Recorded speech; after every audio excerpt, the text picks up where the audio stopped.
कि आपको जो सेवा मिली है ये हमारे श्री भगवान की ही सेवा है। समाज रूप में, देश रूप में, विश्व रूप में। वेद कहता है एकोहम बहुश्यामा। वो परमात्म तत्व तो अपने आप को इतने रूपों में विस्तार किया। अब आपको एक सेवा का पद मिला है, एक सेवा का स्वांग मिला है। आप है नहीं है, ना आप स्त्री हैं, ना पुरुष हैं, ना सत्य वस्तु। अब आपको जो मिला है यही आपको इससे मुक्त कर देगा। जब हम इसका दुरुपयोग करते हैं तो फंस जाते हैं, और जब सदुपयोग करते हैं तो हमारी वही मुक्ति का कारण बन जाता है। तो ये सेवा ईमानदारी से अपने देश के प्रति, अपने समाज के प्रति हमारा भगवान का भजन होगा। अगर हम जहां भी त्रुटि करते हैं फिर हमारे अंदर ही असंतोष, अशांति, यही दंड है। सबसे पहले गलती का फल होता है जलन हो जाना, असंतुष्ट हो जाना, भयभीत हो जाना, शक्तिहीन हो जाना। और जब हम धर्म से चलते हैं तो चाहे कोई भी हो, आपके हृदय में एक ऐसी शक्ति होगी जो आपको कोई दबा नहीं पाएगा। तो यही भगवान का बल कहा जाता है। तो हम कभी अधर्माचरण न करें और कभी अधर्माचरण करने वालों को छूट भी न दें, क्योंकि अधर्माचरण पर शासन करना ये भगवान की पूजा होगी। क्योंकि आपको वो पद मिला हुआ है, अलग से माला पकड़ने की जरूरत नहीं है। जब कभी आपको समय मिले तो जो भगवान का नाम प्रिय हो उच्चारण कर लीजिए।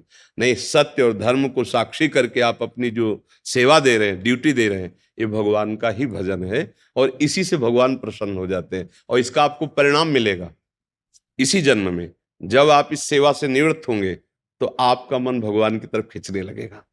और अगर आप त्रुटि कर दिए तो आपका मन विलासिता की तरफ खींचने लगेगा। विलासिता, भोगों, संसार के राग। जीवन का लक्ष्य है तो छूटेगा शरीर, आज नहीं तो कल ये पद भी जाएगा। तो कम से कम हम जहां चढ़ चुके हैं अब इसके नीचे न गिरे, अर्थात हम मनुष्य शरीर में आ गए। जैसे आप जितनी सुविधा पा रहे हैं उससे अब नीचे रखा जाए तो कष्ट होगा।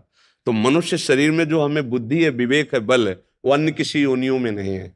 अन्य योनियां कर्म बंधन से युक्त है। या तो भगवत प्राप्ति हो जाए और या तो फिर हम मनुष्य बने और ऐसे सत् कार्य करें कि मुझे भगवान मिल जाए। जीवन की सार्थकता भगवत प्राप्ति में है और वो सत्य में होती है। भले नमक रोटी खाना पड़े पर धर्म से चलेंगे तो हृदय शीतल रहेगा। और जब आप परिवार में आएंगे तो आपकी दृष्टि में हर्ष होगा, सुख होगा देख के। और जब आप अधर्म का, तो फिर आपका हृदय जलेगा। और जब आप घर में आएंगे तो असंतुष्ट हो जाएंगे।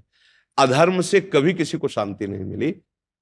धर्म से थोड़ा दुख का अवसर देखने को मिलता है, पर वो एक दिन परम सुख को निश्चित प्राप्त होता है। जैसे धर्मराज युधिष्ठिर और दुर्योधन, वो अधर्म का तो भीष्म पितामह जैसे महापुरुष को भी परास्त होना पड़ा।